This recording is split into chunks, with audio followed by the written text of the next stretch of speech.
এক কুমির তার বাচ্চাদের পণ্ডিত বানাতে গিয়ে সব হারালো। জঙ্গলের নদীর ধারে এক কুমির এবং তার 5 ছোট বাচ্চা ছিল। কুমির একদিন তাদের বলল, বড় হয়ে তোমাদের শেয়ালের মতো পণ্ডিত হতে হবে।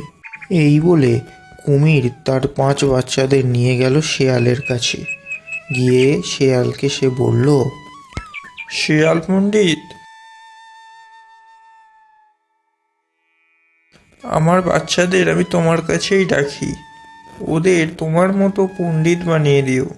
সেই কথা মতো শেয়ালও বলল, আচ্ছা ঠিক আছে, ওদের আমার কাছেই রাখো, আমি আমার মতো পণ্ডিত বানিয়ে দেব। কিন্তু সে শেয়ালও ছিল ভীষণ ধূর্ত। সে প্রতিদিন একটি করে বাচ্চা খেতে লাগলো। আর যখনই কুমির দেখতে আসে, শেয়াল পণ্ডিত, আমার বাচ্চারা ভালো আছে তো?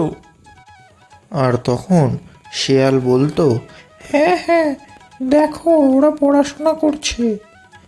আর সে বারবারই গর্তের ভেতর থেকে একটি বাচ্চাকেই বারবার এনে দেখাতো।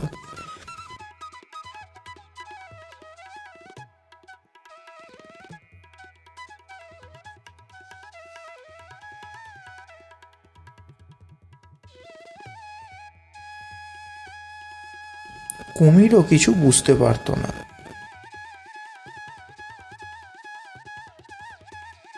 একদিন যখন কুমির এসে নানা ডাকাডাকির পর, আমার বাচ্চারা কোথায় শেয়াল পণ্ডিত, শেয়ালকে খুঁজে না পায়, তখন সে শেয়ালের গর্তে ঢুকে দেখে শেয়াল তার সমস্ত বাচ্চাদের খেয়ে পালিয়ে গেছে। এই দেখে কুমির কান্নায় ভেঙে পড়ে।